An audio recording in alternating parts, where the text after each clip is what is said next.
Welcome to the Therapy for Black Girls podcast, a weekly conversation about mental health, personal development, and all the small decisions we can make to become the best possible versions of ourselves.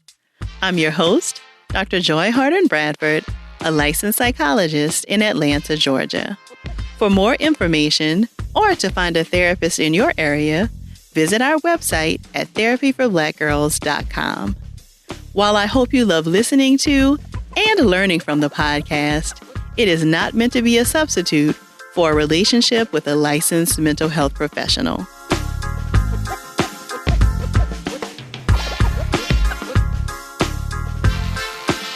Hey y'all. Thanks so much for joining me for session 126 of the Therapy for Black Girls podcast. Today I want to dig into a topic that's been coming up in a few of my conversations online, and that's a fear of rejection. You know what I'm talking about. Your anxiety is so great about not getting the thing or the opportunity that you don't even go after it in the first place. So I wanted to spend some time today unpacking this a little to see if it'll help you to do a little digging on your own. But before we hop into this conversation, let's hear a quick word from our sponsor. Introducing the all-new and totally reimagined 2020 Ford Explorer. It's built for modern exploration, whether venturing across country or simply across town, over various terrains or through rough weather, it's all good. The Ford Explorer is specifically designed for comfort, confidence, and a whole lot of style. Ready to explore more? The 2020 Ford Explorer, the greatest exploration vehicle of all time, built Ford proud. In a few conversations I've had recently, people have expressed concerns around either seeking out certain opportunities or putting themselves out there in terms of dating. And when I ask a few questions, it appears that they're holding back because they're afraid they'll be rejected. Now, of course, this is understandable, right? I mean, nobody wants to stand in line to be rejected.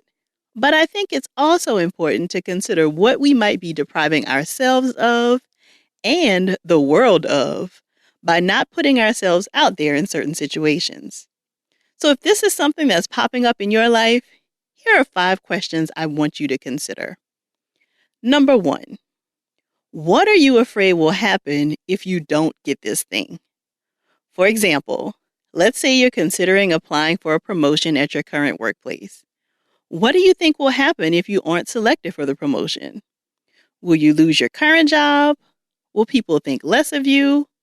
Will you be embarrassed? What is it that you're so afraid will happen? Sometimes thinking about this and sitting with the answers can give you some clarity about how you might be able to move forward. Question number 2. Have you created an identity that is centered around rejection?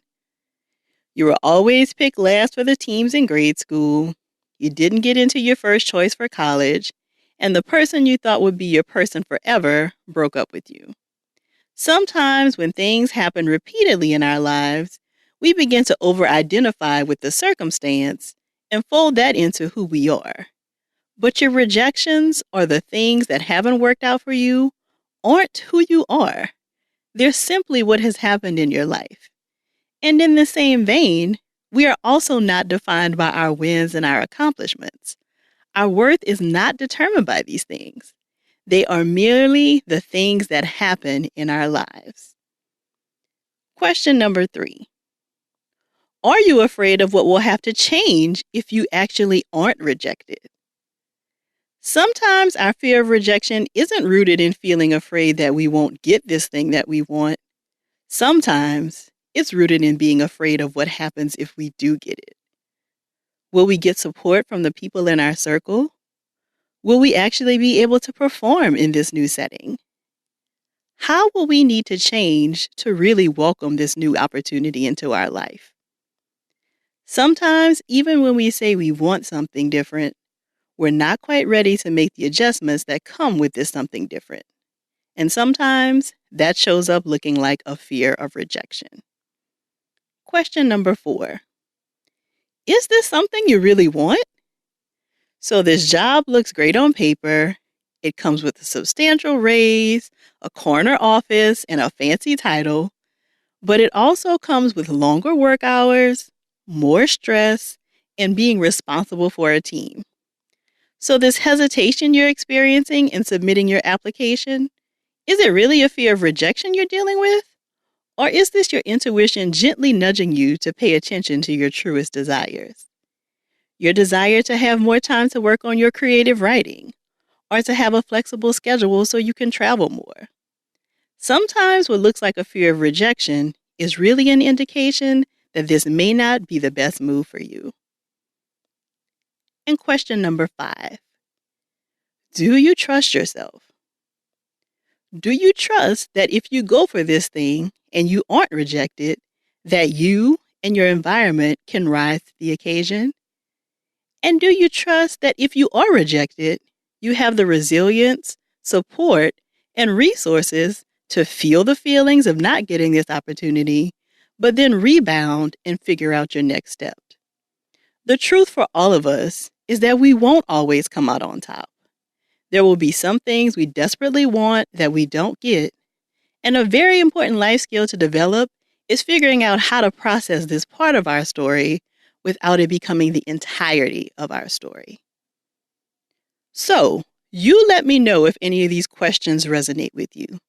Is the fear of rejection currently showing up in your life and stopping you from taking a step you'd really like to take? Be sure to share it with us on social media using the hashtag TBGInSession and let us know how we can help you to take that first step. And please be sure to share this episode with the people in your circles. Remember that if you're searching for a therapist in your area, be sure to check out our therapist directory at therapyforblackgirls.com/directory. And if you want to continue digging into this topic and meet some other sisters in your area, come on over and join us in the Yellow Couch Collective, where we take a deeper dive into the topics from the podcast and just about everything else. You can join us at therapyforblackgirls.com/YCC. And don't forget to check out our online store where you can grab a copy of our guided affirmation track, breakup journal, or your favorite Therapy for Black Girls t-shirt, sweatshirt, or mug. You can grab your goodies at therapyforblackgirls.com/shop. Thank y'all so much for joining me again this week. I look forward to continuing this conversation with you all real soon. Take good care.